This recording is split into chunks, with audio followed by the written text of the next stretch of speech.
Hello friends, नमस्कार। स्वागत है आपका अपने यूट्यूब चैनल में।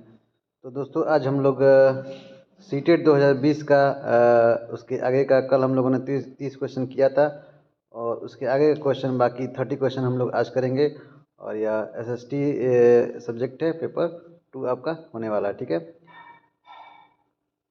ये previous year solve question PYQ है। ठीक है, तो आइए दोस्तों, बिना देर किए हुए शुरू करते हैं आज का सेशन। और आज का हमारा पहला क्वेश्चन है, फर्स्ट क्वेश्चन इज 61 नंबर है।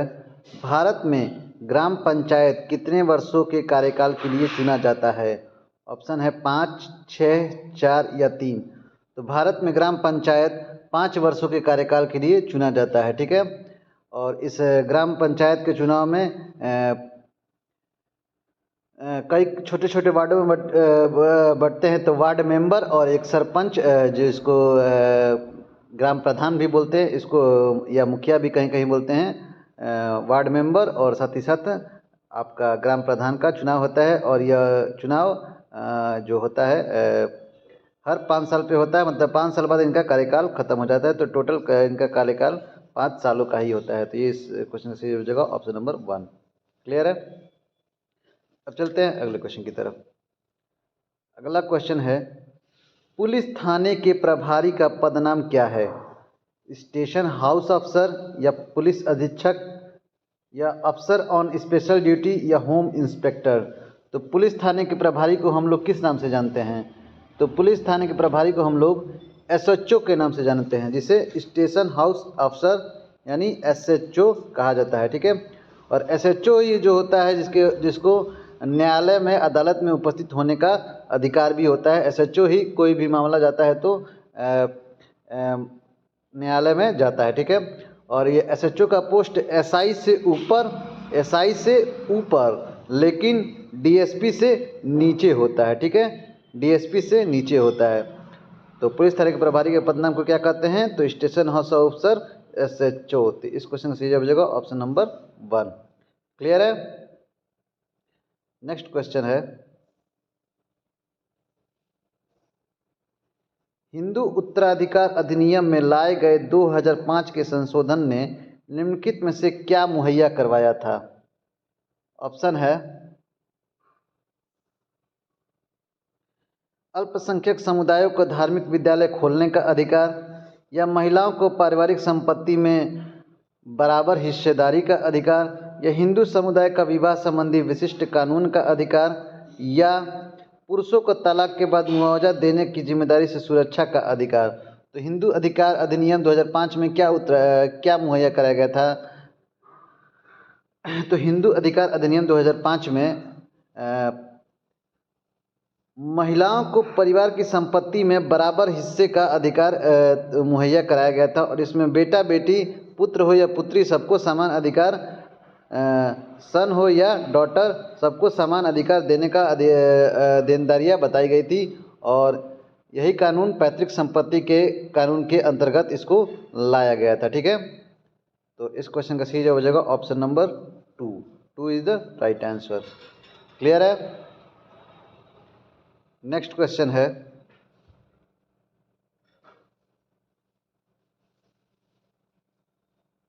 भारतीय संविधान की व्याख्या का अंतिम अर्थ निर्णायक किसे माना जाता है? भारत के राष्ट्रपति को, संसद को, न्यायपालिका को या अटॉर्नी जनरल को? तो भारतीय संविधान के व्याख्या का अंतिम अर्थ निर्णायक न्यायपालिका को माना जाता है। जानते हैं कि सुने ही होंगे, या आप लोग जानते भी होंगे कि कोई भी मामला फंसता है, सरकार से भी मामला फंसता है तो लोग बोलते हैं कि कोर्ट में देख लेंगे, कोर्ट में मिल लेंगे। तो सबसे उनको किस पे भरोसा होता है? न्यायपालिका पे। और लास्ट डिसीजन न्यायपालिका ही देता है। लोग लोअर कोर्ट से लेकर हाई कोर्ट तक, और हाई कोर्ट से भी नहीं संतुष्ट होता है तो सुप्रीम कोर्ट तक जाता है। और सुप्रीम कोर्ट लास्ट अर्थ निर्णायक माना जाता है। और लोग सुप्रीम कोर्ट पर विश्वास भी करते हैं, जैसा यहाँ तक कि सरकार भी सुप्रीम कोर्ट के आदेश का अनुपालन करना ही पड़ता है।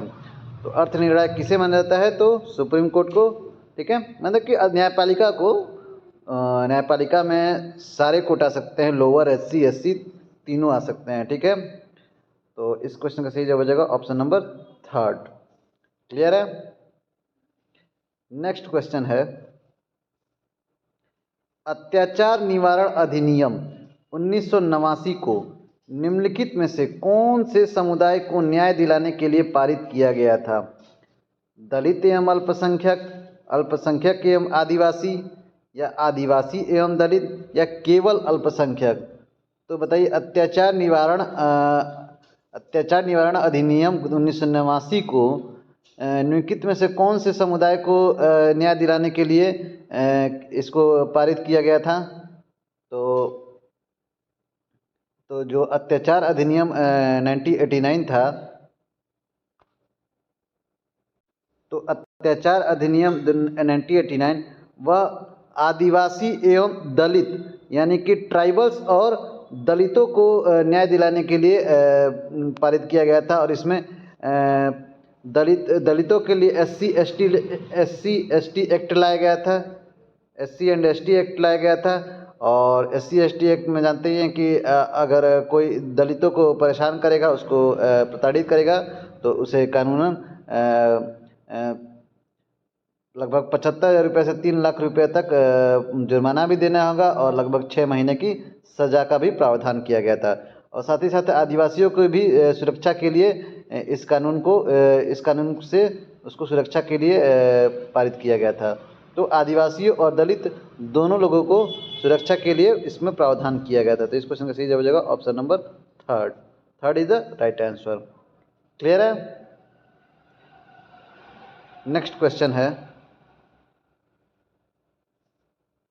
ऐसी राजनीतिक व्यवस्था जिसमें एक से ज़्यादा स्तर की सरकार हो उसे डैश है कहा जा सकता है? क्या धर्मनिरपेक्ष, उदारवादी, गणतंत्रात्मक, या संघवाद?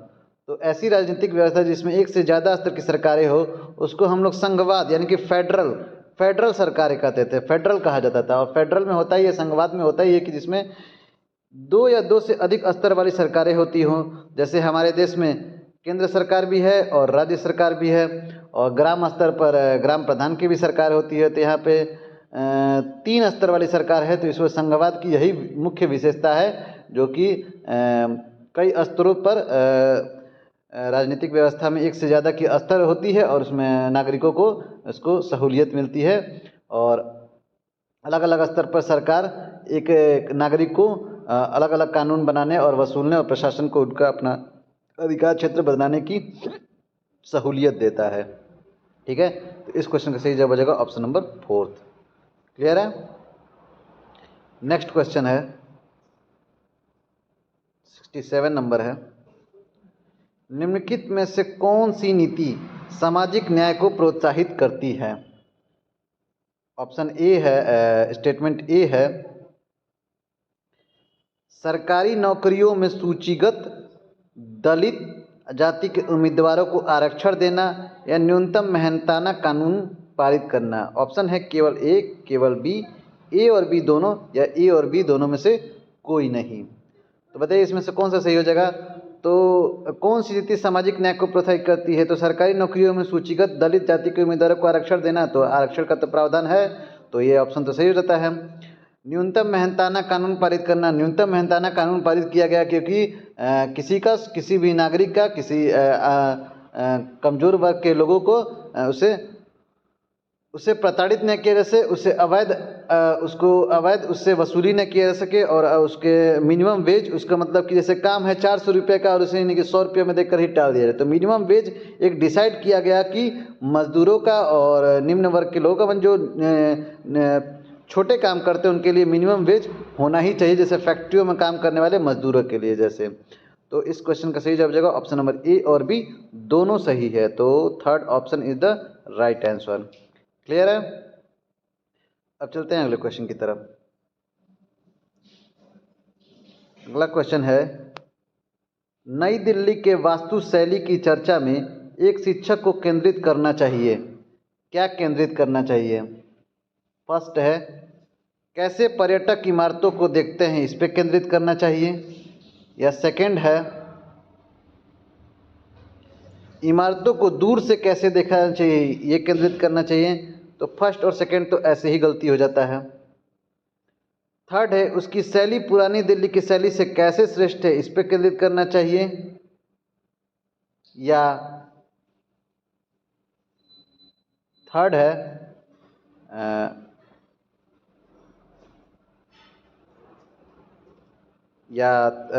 उसकी शैली पुरानी दिल्ली की शैली से कैसे श्रेष्ठ है, इस पर केंद्रित करनी चाहिए। या फोर्थ है कैसे यह ब्रिटिश महत्ता और विस्मय का भाव पैदा करता है, इस पर केंद्रित करनी चाहिए। तो नई दिल्ली के वास्तुशैला की चर्चा शिक्षक को केंद्रित करनी चाहिए। फर्स्ट सेकंड तो ऐसी गलती हो जाए। थर्ड क्या करके उसकी शैली पुरानी दिल्ली की शैली से कैसे श्रेष्ठ है, इस पर कंपेयर करना चाहिए। इसको पे शिक्षक को करनी चाहिए, नहीं इस पर भी नहीं कैसे केंद्रित करनी चाहिए। शिक्षक को केंद्रित करनी चाहिए कि कैसे यह ब्रिटिश महत्ता और विस्मय का भाव पैदा करती है। ठीक है, तो इसमें इसी बात पे बल देना चाहिए शिक्षक को वास्तुशैली की चर्चा करते समय। ठीक है, इस क्वेश्चन का सही जवाब हो जाएगा option number fourth is the right answer. Clear है। अब चलते हैं अगले क्वेश्चन की तरफ। इतिहास शिक्षण का उद्देश्य केंद्रित होना चाहिए, किस बात पर केंद्रित होना चाहिए। पहला है भूतकाल में क्या घटित हो रहा है यह बताना। सेकेंड है भूतकाल में यह कैसे घटित हुआ यह याद रखना। थर्ड है उन मुद्दों की पहचान करना जो वर्तमान में भी प्रासंगिक है। या फोर्थ है अधिगमकर्ताओं में क्रियात्मक क्षमता का विकसित करना, इस बात पे केंद्रित होना चाहिए। तो फर्स्ट क्या कह रहे कि भूतकाल में क्या घटित हुआ यह बताने पे केंद्रित होना चाहिए, नहीं बिल्कुल नहीं, पहला तो ऐसे ही गलत हो जाता है। सेकेंड क्या कह रहे कि भूतकाल में यह कैसे घटित हुआ इसको याद रखना, खाली याद रख लेने से हो जाएगा, नहीं ये भी नहीं। उन मुद्दों की पहचान करना, identify the issue which are relevant in the present, जो कि वर्तमान में भी प्रासंगिक है, इसी बात पर उसे बल देना चाहिए, केंद्रित करना चाहिए। और फोर्थ ऑप्शन भी गलती होता है, तो इस क्वेश्चन का सही जवाब हो जाएगा option number third is the right answer. Clear है। क्लियर है। कोई भी डाउट हो तो आप हमें कमेंट बॉक्स में कमेंट करके पूछ सकते हैं कि सर मुझे ये क्वेश्चन नहीं समझ में आया, तो मैं आपको फिर से बताने की पूरी कोशिश करूंगा। ठीक है, चलते हैं अगले क्वेश्चन की तरफ। अगला क्वेश्चन है समसामयिक मुद्दों को सामाजिक विज्ञान में की कक्षा में लाने के लिए कक्षा में लाने का क्या उद्देश्य होना चाहिए।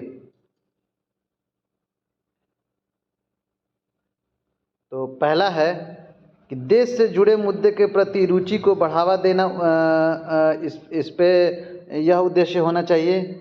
या बी है सनसनीखेज खबर मुहैया कराकर, मैं सी पढ़ दिया, बी है विश्लेषण और आलोचनात्मक मूल्यांकन करने का कौशल विकसित करना, इस पे बल देना चाहिए।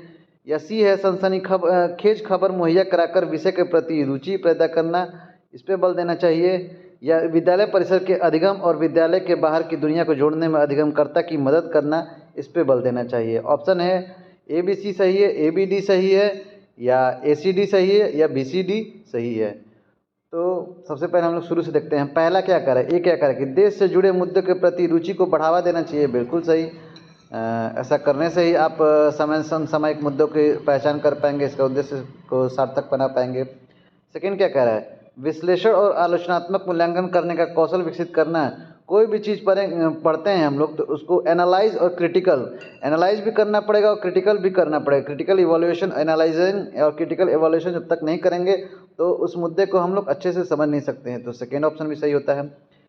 थर्ड क्या करे कि सनसनीखेज खबर मुहैया कराकर विषय के प्रति रुचि पैदा करना चाहिए।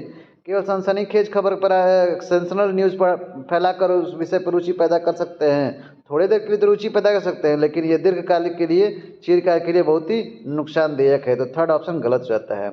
और फोर्थ क्या कह रहे हैं कि विद्यालय परिसर के अधिगम और विद्यालय के बाहर की दुनिया को जोड़ने में अधिगमकर्ता की मदद करनी चाहिए, बिल्कुल सही।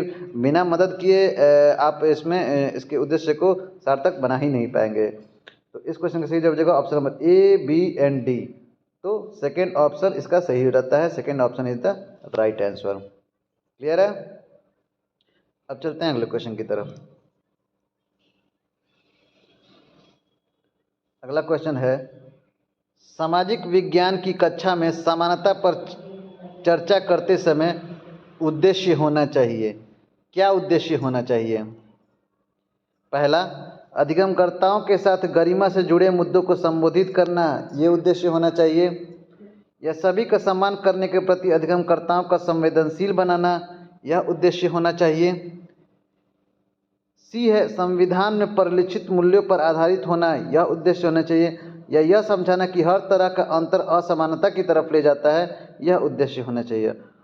आपका ऑप्शन है ए बी सी सही है, ए बी डी सही है, ए सी डी सही है, या बी सी डी सही है। तो बताइए कौन सा ऑप्शन सही है। मैं शुरू से बताता हूँ। पहला ऑप्शन क्या है, ये क्या कह रहा है कि अधिगमकर्ताओं के साथ गरिमा से जुड़े मुद्दों को संबोधित करना चाहिए। Address issue of dignity with learners, तो बिल्कुल सही। अधिगमकर्ताओं के साथ गरिमा से जुड़े मुद्दों को संबोधित जब तक नहीं करेंगे तब तक कक्षा में समानता पर कैसे आप लोग ध्यान दे पाएंगे। सेकेंड क्या करें कि सभी का सम्मान करने के प्रति अधिगमकर्ताओं को संवेदनशील बनना चाहिए, बिल्कुल संवेदनशील होना ही चाहिए। सी क्या करें कि संविधान में परिलक्षित मूल्यों पर आधारित होना चाहिए, बिल्कुल इस पर भी होना चाहिए। और डी क्या करें कि यह समझना कि हर तरह का अंतर असमानता की तरफ ले जाता है, नहीं, हर तरह का अंतर असमानता की तरफ नहीं जाता है, कहीं कहीं समानता की तरफ ले जाता है, तो डी स्टेटमेंट गलत हो जाता है। तो इस क्वेश्चन का सही हो जाएगा option number A B C is the right. तो फर्स्ट ऑप्शन इसका सही जवाब हो जाएगा। First option is the right answer. Clear है। चलते हैं अगले क्वेश्चन की तरफ। अगला क्वेश्चन है 72 नंबर है, कक्षा और समाज में व्याप्त विविधता को संबोधित करने के लिए सामाजिक विज्ञान के शिक्षक को चाहिए कि क्या चाहिए। विभिन्न संस्कृतियों से जुड़े उदाहरणों को कक्षा में चर्चा में शामिल करें, या केवल उन्हीं उदाहरणों को लेना जो अधिकांश बहुमत के लिए प्रासंगिक हो, या अपने व्यक्तिगत अनुभवों को कक्षा में साझा करने के लिए विद्यार्थियों को प्रेरित करें। ऑप्शन है ए और सी सही है, बी और सी सही है, केवल बी सही है, या ए और बी सही है। तो बताइए इसमें से कौन सा सही है। तो ए क्या कह रहा है कि विभिन्न संस्कृतियों से जुड़े उदाहरणों को कक्षा में चर्चा में शामिल करना चाहिए, बिल्कुल शामिल करना चाहिए। विविधता के लिए विभिन्न संस्कृति को जानना तो बहुत ही आवश्यक है, तो इसमें तो कोई दो राय है ही नहीं। दूसरा क्या कह रहा है, केवल उन्हीं उदाहरणों को लेना जो अधिकांश बहुमत के लिए प्रासंगिक हो, तो नहीं, केवल उन्हीं उदाहरणों को नहीं लेना होगा, सभी प्रकार के उदाहरणों को लेना होगा, तो बी स्टेटमेंट तो गलत हो जाता है। ठीक है। सी क्या कह रहा है, सी कह रहा है कि अपने व्यक्तिगत अनुभव को कक्षा में साझा करने के लिए विद्यार्थियों को प्रेरित करना चाहिए, तो बिल्कुल अपने व्यक्तिगत अनुभव जब तक वो कक्षा में साझा नहीं करेंगे विद्यार्थी, तब तक विविधता को संबोधित नहीं कर पाएंगे, तो सी स्टेटमेंट भी सही होता है। तो ए और सी सही है, तो first option is the right answer. Clear है। चलते हैं अगले क्वेश्चन की तरफ। अगला क्वेश्चन है, सामाजिक विज्ञान में आकलन को बल देना चाहिए, किस बात पर। उन अधिगमकर्ताओं की पहचान करना जो असफल हो रहे हैं, बी है अधिगमकर्ताओं की कक्षा में लेखन की क्षमता को जांचना, या सी है अधिगमकर्ताओं के सूचना को याद रखने का मापन करना, या डी है अपने अधिगम को विभिन्न दैनिक परिस्थितियों में से जोड़ने के अधिगमकर्ताओं की क्षमता का मूल्यांकन करना। तो सामाजिक विज्ञान के में आकलन का बल देना चाहिए किस बात पर। फर्स्ट क्या कह रहे हैं कि उन अधिगमकर्ताओं की पहचान करना जो असफल हो रहे हो, नहीं, बिल्कुल नहीं। अधिगमकर्ताओं की कक्षा में लेखन की क्षमता को जांचना, खाली लेखन की क्षमता जांच देंगे तो उससे आकलन हो जाएगा, नहीं, बिल्कुल नहीं। सी क्या कह रहा है, अधिगमकर्ताओं के सूचना को याद रखने की मापन करना, नहीं, ये भी नहीं। और डी कह रहा है कि अपने अधिगम का विभिन्न दैनिक परिस्थितियों से जोड़ना ही पड़ेगा, और जोड़ने की अधिगमकर्ताओं की क्षमता का मूल्यांकन करना, तो इसी बात पे सबसे ज़्यादा बल देना चाहिए, तो fourth option is the right answer.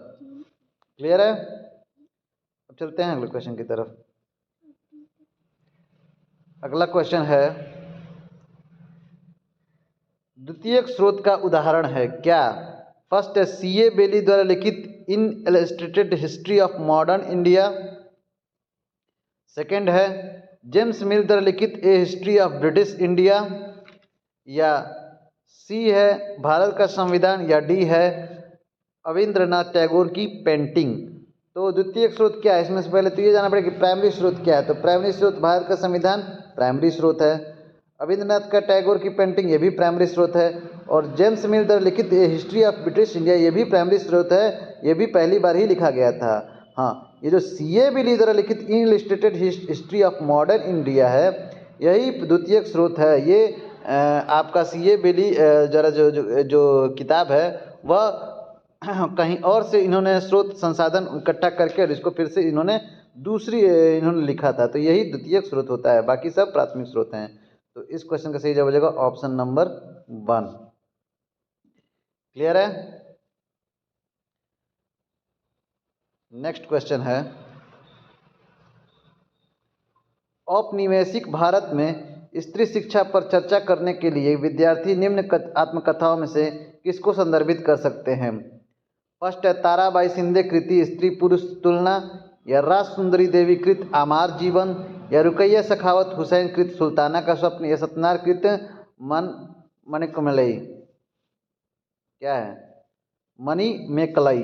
ठीक है, तो कौन सा इसमें होगा बताइए? तो औपनिवेशिक भारत में स्त्री शिक्षा पर राम सुंदरी देवी कृत आमार जीवन, जो लगभग आज से 200 वर्ष पूर्व लिखी गई थी, वह ये रास सुंदरी द्वारा लिखी गई किसी महिला का पहली आत्मकथा थी, और यही जो है औपनिवेशिक भारत में स्त्री शिक्षा पर बल देती है। तो इस क्वेश्चन का सही जवाब हो जाएगा option number 2 is the right answer. Clear है? अब चलते हैं अगले क्वेश्चन की तरफ।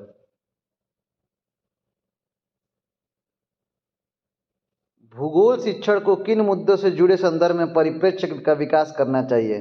संसाधन और संरक्षण, विकास और विस्थापन, विविधता में एकता से जुड़ी चुनौती है, या मानव विकास। तो किस पे सबसे ज़्यादा बल देना चाहिए? तो ऑप्शन है केवल ए बी, केवल ए डी, ए बी सी, या ए बी डी। तो संसाधन और संरक्षण पर भूगोल शिक्षण में बल देना चाहिए, बिल्कुल सही। विकास और विस्थापन, इस पर भी बल देना चाहिए। विविधता में एकता से जुड़ी चुनौतियाँ, ये भूगोल के नहीं है, विविधता में ये डाइवर्सिटी आपका इतिहास शिक्षण में बल देना चाहिए, ना कि भूगोल शिक्षण में। यही ऑप्शन आपका नहीं होगा, और मानव विकास पे भी बल देना चाहिए। तो ए बी डी इसका सही जवाब हो जाएगा। Option number 4 is the right answer. Clear है? क्लियर है? अब चलते हैं अगले क्वेश्चन की तरफ। अगला क्वेश्चन है, एक सक्रिय सामाजिक विज्ञान की कक्षा में अधिगमकर्ताओं को प्रेरित करती है क्या? चर्चाओं को न्यूनतम रखना, या पाठ्य पुस्तक के पठन पर केंद्रित होना, या व्याख्याओं को सुनना और साझा किए गए पर निर्भर रहना, या चुनौतीपूर्ण प्रोजेक्ट में भागीदार बनना। तो सक्रिय सामाजिक विज्ञान कक्षा में अधिगमकर्ताओं को किस बात पर प्रेरित करती है? तो चर्चा को न्यूनतम रखने से प्रेरित होंगे? तो बिल्कुल नहीं, तो न्यूनतम रखने को और बढ़ाना चाहिए। पाठ्य पुस्तक के पठन पर केंद्रित, केवल पाठ्य पुस्तक के पठन पर केंद्रित हो जाएंगे तो सामाजिक विज्ञान में अधिगमकर्ता प्रेरित हो जाएगा? नहीं, बिल्कुल नहीं। और व्याख्या को सुनना और साझा किए गए पर निर्भर रहना, नहीं, इस पर भी नहीं। चौथा जो ऑप्शन है, चुनौतीपूर्ण प्रोजेक्ट में भागीदार रहना, पार्टिसिपेट इन चैलेंजिंग प्रोजेक्ट, यही अधिगमकर्ता को प्रेरित करती है सामाजिक विज्ञान की कक्षा में। तो fourth option is the right answer. Clear है? क्वेश्चन है 78 नंबर है, अध्याय के अंत में दिए गए प्रश्नों के बारे में निम्न में से कौन सा कथन सही है? ए है, ये विद्यार्थियों की अवधारणाओं को अपने शब्दों में बताने और मुद्दों पर वाद विवाद करने के लिए प्रेरित करता है, या बी है, प्रोजेक्ट कार्य तुलना और विभेद करना अध्याय के अंत में दिए गए प्रश्नों के प्रकार हैं, या सी है, ये अधिगमकर्ताओं की कक्षा में पहले पढ़ाई गई अवधारणा की समझ विस्तृत करता है। ऑप्शन ए बी सी सही है, ए बी सही है, ए सी सही है, या बी सी सही है? तो बताइए इसमें कौन सा सही है? तो फर्स्ट क्या कह रहा है कि ये विद्यार्थियों की अवधारणाओं को अपने शब्दों में बताने और मुद्दों पर वाद विवाद करने के लिए प्रेरित करता है, तो बिल्कुल सही। बी क्या कह रहा है, प्रोजेक्ट कार्य तुलना और विभेद अध्याय के अंत में दिए गए प्रश्नों के प्रकार हैं, बिल्कुल, अध्याय के अंत में ऐसा प्रश्न दिया जाता है, प्रोजेक्ट कार्य दिया जाता है। और सी कह रहा है कि अधिगमकर्ताओं में कक्षा में पहले पढ़ाई गई अवधारणा को समझ के विस्तृत करता है, नहीं, ऐसा कुछ नहीं करता है। तो ए बी सही है। ए बी कहाँ है? ए बी ऑप्शन इसका सही है। Second option is the right answer. ठीक है, क्लियर है? चलते हैं अगले क्वेश्चन की तरफ। अगला क्वेश्चन है, सामाजिक और राजनीतिक जीवन की पाठ्य पुस्तकों में सामाजिक और राजनीतिक मुद्दों की परिभाषाएं और विवरण दिया गया है, यह संस्था और प्रक्रिया को ऐसे चित्रित किया गया है जो कि वे उसी तरह के कार्यान्वित है जैसे संविधान में उनकी कल्पना की गई है, या लोगों व क्षेत्रों से जुड़े विभिन्न ठोस उदाहरणों को प्रस्तुत किया गया है। तो इसमें से कौन सा सही जवाब हो जाएगा? बताइए, A B, A C, B C या ए बी सी? इसमें से कौन सा सही हो जाएगा? तो सबसे पहला क्या कह रहा है कि सामाजिक और राजनीतिक मुद्दों की परिभाषा और विवरण दिया गया है सामाजिक और राजनीतिक जीवन की पाठ्यपुस्तक में, तो बिल्कुल ऐसा ही दिया गया है। बी क्या कह रहे हैं? संस्थाओं और प्रक्रिया को ऐसे चित्रित किया गया है जैसे कि वे उसी तरह कार्यान्वित है जैसे संविधान में उसकी कल्पना की, एकदम सेम टू सेम चित्रित किया गया है जैसे संविधान में उसकी कल्पना की गई है। नहीं, सेम टू सेम तो नहीं है, तो बी तो गलत हो जाता है। सी क्या कह रहे हैं? लोगों व क्षेत्रों से जुड़े विभिन्न ठोस उदाहरणों को प्रस्तुत किया गया है, तो ऐसा तो किया गया है। तो ए और सी सही होते हैं, ए और सी इसका सही जवाब हो जाएगा। तो option number 2 is the right answer. Clear है? चलते हैं अगले क्वेश्चन की तरफ। अगला क्वेश्चन है, डॉक्टर अंबेडकर के कोरेगांव जाते समय, डॉक्टर अंबेडकर के कोरेगांव जाते हुए अनुभव का वर्णन करते हुए एक शिक्षक पूछते हैं, क्या आपको लगता है कि स्टेशन पर लोगों ने डॉक्टर अंबेडकर और उनके भाइयों के प्रति भेदभाव किया? इस प्रश्न से शिक्षक के किस कौशल पर जोर दे रहे हैं? अनुभव की तुलना करने पर, या परिस्थितियों से अनुमान लगाने पर, या कारण और प्रभाव जानने पर, या परिस्थिति के बारे में परिकल्पना करने पर, हाइपोथेसिस करने पर। तो परिकल्पना करने पर तो बल नहीं देते हैं। कारण और प्रभाव, क्या कारण जानने से उसका कुछ हो जाएगा, तो इस पर भी बल नहीं दे रहे हैं। फर्स्ट क्या कह रहा है कि अनुभव की तुलना करेंगे तो उससे क्या आपको कि इस पे नहीं, जो सेकेंड ऑप्शन है परिस्थितियों से अनुमान लगाना, इस पे इस कौशल पर, अनुमान लगाने की कौशल पर, इन्फर फ्रॉम सिचुएशन पर, इस कौशल पर बल दे रहे हैं। ठीक है, तो सेकेंड ऑप्शन इसका सही जवाब हो जाएगा। क्लियर है? नेक्स्ट क्वेश्चन है, बाजार विषय का परिचय देने के लिए कौन सी शिक्षण शास्त्रीय विधि सर्वोत्तम हो सकती है? पाठ्य पुस्तक का पठन और चर्चा करना, या एक दुकानदार को कक्षा में साक्षात्कार के लिए आमंत्रित करना, विभिन्न प्रकार के बाजारों से जुड़े चित्रों को दिखाना, या मानचित्र में स्कूल के आसपास के बाजारों को इंगित करना। तो कौन सा बाजार विषय का परिचय देने के लिए सबसे सर्वोत्तम विधि है? तो फर्स्ट क्या करेगी, पाठ्य पुस्तक का पठन और चर्चा करने से क्या बाजार विषय का परिचय हो जाएगा? नहीं, बिल्कुल नहीं। सेकेंड को छोड़िए, थर्ड को देखिए, विभिन्न प्रकार के बाजारों से जुड़े चित्र दिखा देने से हो जाना जाएगा? नहीं, इससे भी नहीं होगा। और मानचित्र में स्कूल के आसपास के बाजारों को इंगित, मानचित्र में इंगित कर देंगे तो बाजार विषय पर आपका परिचय काफ़ी हो जाएगा? नहीं।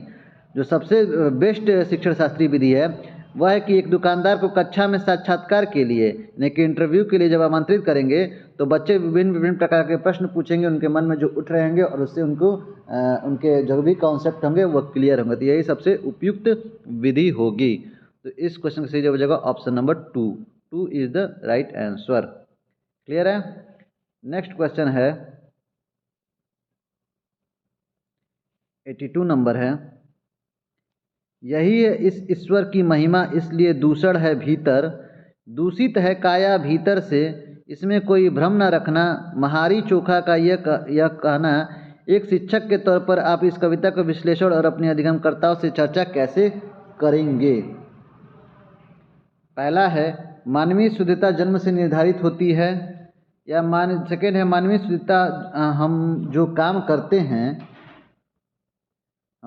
करते हैं उससे निर्धारित होती है, या मानवीय शुद्धता हमारे विचार और विश्वास से निर्धारित होती है, या मानवीय शुद्धता को ईश्वर की कृपा से पाया जाता है, इससे निर्धारित होती है। तो क्या है? मानवीय शुद्धता जन्म से निर्धारित होती है? नहीं, जन्म से तो निर्धारित नहीं होती है, इसको सीखना पड़ता है। तो फर्स्ट तो गलत होता है। मानवीय शुद्धता हम जो काम करते हैं उससे निर्धारित होती है, कुछ हद तक होती है लेकिन पूरी तरीके से नहीं। थर्ड है, मानवीय शुद्धता हमारे विचार और विश्वास से निर्धारित होती है। बिल्कुल सही है, मानवीय शुद्धता हमारे विचार और विश्वास, human purity is determined by our thought and believes, our thought and belief से ही ह्यूमन प्योरिटी, मानवीय शुद्धता आपकी विश्लेषित होती है, निर्धारित होती है। ठीक है, तो इस क्वेश्चन का सही जवाब हो जाएगा option number third is the right answer. Clear है? नेक्स्ट क्वेश्चन है, सामाजिक विज्ञान की पाठ्यचर्या उच्च प्राथमिक स्तर पर केंद्रित करता है। फर्स्ट, पृथ्वी के जीवन के आवास के रूप में समझ बनाना, या अपने क्षेत्र, राज्य और देश पर अध्ययन करना, या भारत के अतीत और सामयिक विकास पर अध्ययन करना। ऑप्शन है केवल ए, केवल ए बी, ए बी सी या केवल ए और सी। तो बताइए इसमें से कौन सा सही हो जाएगा। तो सामाजिक विज्ञान की पाठ्यचर्या उच्च प्राथमिक स्तर पर फर्स्ट क्या करेगी, पृथ्वी के जीवन के आवास के रूप में समझने पर केंद्रित करती है, बिल्कुल करती है। सेकंड, अपने क्षेत्र राज्य देश पर अध्ययन करना है, ये भी पढ़ाती है आपको। और भारत के अतीत और सामयिक विकास के अध्ययन पर भी केंद्रित करती है, बिल्कुल इस पर भी करती है। तो ये तीनों बातों पर केंद्रित करती है सामाजिक विज्ञान की पाठ्यचर्या पाठ्यपुस्तक, ठीक है। तो इस क्वेश्चन का सही जगह option number A B C third option is the right answer, ठीक है। अब चलते हैं अगले क्वेश्चन की तरफ। अगला क्वेश्चन है, ग्लोब और प्रकाश स्रोत का इस्तेमाल करके एक शिक्षक निम्न में से किन अवधारणाओं को हल कर सकता है, परिक्रमण पर, दिन रात पर, मौसमी परिवर्तन पर या वर्षा का वितरण पर। ऑप्शन है A B C, A B D, A C D या बी सी डी। इसमें से बताइए कौन सा सही होगा। तो फर्स्ट क्या कह रहा है कि परिक्रमण पर, ग्लोब और प्रकाश स्रोत का परिक्रमण, तो बिल्कुल ग्लोब उस पर आप दिखा सकते हैं कि पृथ्वी किस प्रकार परिक्रमा करती है सूर्य की, तो परिक्रमण पर कर सकते हैं। दिन रात, तो परिक्रमण के द्वारा ही दिन रात होती है, तो इस पर भी कर सकते हैं। और मौसमी परिवर्तन, तो मौसमी परिवर्तन भी पृथ्वी का अपने अक्ष पर घूमने के कारण ही होता है। वर्षा का वितरण नहीं आप समझ सकते हैं कि वर्षा का वितरण कैसे होगा, इस पर कोई नहीं समझ सकते हैं बस। तो इस क्वेश्चन का सही हो जाएगा option number A B C. A B C is the right answer, first option इसका सही जवाब हो जाएगा। क्लियर है, क्लियर है। अब चलते हैं अगले क्वेश्चन की तरफ।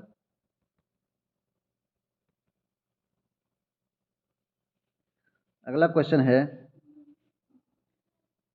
एक शिक्षक के तौर पर आप इतिहास के लोहा बनाने वाले फैक्ट्री मालिक विषय पर चर्चा करते समय भूगोल की पाठ्यपुस्तक के किस अध्याय के साथ इसका अंतर संबंध स्थापित कर सकते हैं, खनिज संसाधन पे, उद्योग पे, ऊर्जा संसाधन पे या हमारे पृथ्वी के अंदर पर। तो किस बात पर आप इस पे कर सकते हैं। ऑप्शन है A B C, A B D, A C D या बी सी डी। तो खनिज संसाधन पे कर सकते हैं, बिल्कुल लोहा बनाने वाला फैक्ट्री खनिज संसाधन के द्वारा ही आती है। उद्योग पर कर सकते हैं, तो बिल्कुल उद्योग, लोहा बनाने की जब फैक्ट्री पे बात कर रहे हैं तो उद्योग पर तो करेंगे ही। ऊर्जा संसाधन पे नहीं कर सकते हैं, पावर रिसोर्सेज, और हमारे पृथ्वी के अंदर तो ये लोहा बनाने वाली फैक्ट्री पृथ्वी के अंदर से ही आती है। तो A B D, A B D option इसका सही जवाब हो जाएगा। तो second option is the right answer. Clear है। नेक्स्ट क्वेश्चन है, एक शहर के स्कूल में भूगोल की कक्षा में वनों के प्रकार विषय का परिचय देने के लिए सर्वोत्तम विधि क्या होगी। विद्यालय के समीप वन का क्षेत्र का भ्रमण के आयोजन करना, या क्षेत्र में पाए जाने वाले वनों पर पावर प्रेजेंटेशन बनाना, विभिन्न प्रकार के वनों पर आधारित डॉक्यूमेंट्री दिखाना, या वनों के प्रकार पर कार्य करने के लिए अध्ययनकर्ताओं के छोटे समूहों में बांटना। तो सबसे उपयुक्त विधि होगी कि विद्यालय के समीप वन क्षेत्र का भ्रमण का आयोजन करना। वन का भ्रमण करेंगे बच्चे, तो सबसे ज़्यादा उस पर उसको उनको ज्ञान होगा, और सर्वोत्तम विधि सबसे यही मानी जाती है, ठीक है। तो फील्ड विजिट विधि आपकी सबसे सर्वोत्तम विधि होती है पढ़ाई के लिए, किसी भी चीज़ों के लिए, सीखने के लिए। तो first option is the right answer. Clear है। नेक्स्ट क्वेश्चन है, भूकंप पर चर्चा के दौरान व्यावहारिक कौशल अधिगमकर्ताओं में विकसित करने हेतु शिक्षक को बल देना चाहिए। भूकंप के प्रकार पर, या भूकंप के दौरान बरती जाने वाली सावधानियों पर, या हालिया भूकंप घटना पर चर्चा करना, या भूकंप से जुड़ी गतिविधियों पर प्रदर्शन करना। तो सबसे अधिक बल देना चाहिए भूकंप के दौरान बरती जाने वाली सावधानियों पर। जब भूकंप आता है तो भूकंप से किस प्रकार बचा जा सकता है, भूकंप से किस प्रकार छुपा जा सकता है, भूकंप में क्या करना चाहिए क्या नहीं करना चाहिए, इसी बात पर सबसे ज़्यादा बल देना चाहिए। तो इस क्वेश्चन का सही जवाब हो जाएगा option number 2 is the right answer. 88 number है, तवा बांध क्षेत्र के स्थानीय लोग 1990 के दशक में अपने जीवन यापन से जुड़े कौन से अधिकार के लिए संगठित हुए थे, खेती करने के अधिकार पर, या मछली पकड़ने के अधिकार पर, या उद्यान कृषि के अधिकार पर, या व्यावसायिक वन पालन के अधिकार पर। जो तवा बांध के क्षेत्र के लोग थे 1990 में, या मछली पकड़ने के अधिकार पर संगठित हुए थे। और इस दौरान तवा बांध एक मध्य प्रदेश में तवा मत्स्य संगठन मध्य प्रदेश के होशंगाबाद जिले में तवा नदी पर तवा बांध बनाया गया। उस समय प्राइवेट ठेकेदारों ने मछली पकड़ने रोक लगा दी थी। तो लोग इकट्ठा होकर और संगठित किए थे और इसके खिलाफ धरना किए थे, और मछली पकड़ने के अधिकार पर इन्होंने संगठित होकर इस पर अपना फैसला को पलटवाए थे सरकार के द्वारा, और इसी अधिकार को तवा बांध क्षेत्र का अधिकार भी बोला जाता है, मछली पकड़ने के अधिकार को, फिशिंग राइट को। तो सेकंड ऑप्शन इसका सही जवाब हो जाएगा। क्लियर है। और हमारा सेकंड लास्ट क्वेश्चन है आज का, निम्नलिखित में से कौन सी व्याख्या विविधता का उचित प्रतीक है? यह लोगों के बीच भेदभाव बढ़ाता है, यह लोगों के बीच एकरूपता बढ़ाता है, यह लोगों की विशिष्टता को स्वीकारता है, यह लोगों के बीच असमानता को स्वीकारता है। ये लोगों की विशिष्टता को स्वीकारता है। It accept difference among people. विविधता क्या करता है? लोगों की विशिष्टता को स्वीकारता है। ठीक है, तो थर्ड ऑप्शन इसका सही जवाब हो जाएगा। और आज का हमारा लास्ट क्वेश्चन है, भारतीय लोकतंत्र के संदर्भ में निम्नलिखित में से कौन सा कथन गलत है? भारतीय जनता एक छोटा सा हिस्सा भारतीय स्वतंत्रता से पहले भी मतदान कर सकता था, या स्वतंत्रता के बाद भारत ने प्रतिनिधि लोकतंत्र को अपनाया, या भारत में सरकार के लोग अप्रत्यक्ष रूप से चलाते हैं, या भारत में पहला आम चुनाव 1950 में हुआ था। तो ये तो पहला क्या कह रहा है कि भारतीय जनता का एक छोटा सा हिस्सा भारतीय स्वतंत्रता से पहले भी मतदान कर सकता था। बिल्कुल, एक छोटे से हिस्से के में लोग, पहले पढ़े लिखे लोगों के लिए स्वतंत्रता के पहले पढ़े लिखे लोगों को ही वोट देने का अधिकार था, बाकी लोगों को नहीं था। ठीक है, तो पहला ऑप्शन तो ऐसे ही सही हो जाता है। सही मतलब यहाँ पर गलत पूछ रहा है, तो पहला ऑप्शन मतलब कैसा था? सेकेंड कह रहा है कि स्वतंत्रता के बाद भारत ने प्रतिनिधि लोकतंत्र अपनाया, तो बिल्कुल डेमोक्रेटिक, हमारा भारत देश एक डेमोक्रेटिक देश है, तो प्रतिनिधि लोकतंत्र अपनाया ही, अप्रत्यक्ष रूप से भागीदारी दी। थर्ड क्या करेंगे, भारत में सरकार को लोग अप्रत्यक्ष रूप से चलाते हैं या इनडायरेक्ट रूप से चलाते हैं? बिल्कुल, तो वोट देकर ही चलाते हैं ना कि जाके संसद में जाकर अपनी बात कहते हैं, तो अप्रत्यक्ष रूप से ही चलाते हैं, इनडायरेक्ट रूप से ही चलाते हैं। तो और फोर्थ क्या करेगी, भारत में पहला आम चुनाव 1950 में हुआ, नहीं 1950 में नहीं, भारत में पहला आम चुनाव 1951-52 में हुआ था। ठीक है, तो फोर्थ ऑप्शन इसका गलत जवाब हो जाएगा, बाकी सब सही है। ठीक है, बाकी तो गलत पूछ रहा है, तो फोर्थ ऑप्शन इसका गलत जवाब हो जाएगा, बाकी सारा सही है। तो इस क्वेश्चन का सही जवाब हो जाएगा option number fourth is the right answer. Clear है। तो इस तरह ये हमारा सीटेट 2020 का पेपर कंप्लीट होता है। अब हम लोग अगले वीडियो में मिलेंगे अगले पेपर के साथ। तब तक के लिए दोस्तों, अगर वीडियो अच्छा लगा हो तो हमें चैनल को लाइक करें, सब्सक्राइब करें, अपने दोस्तों में शेयर करना ना भूलें। तो मिलते हैं अगले वीडियो में, तब तक के लिए दोस्तों इजाज़त दीजिए। जय हिंद, जय भारत।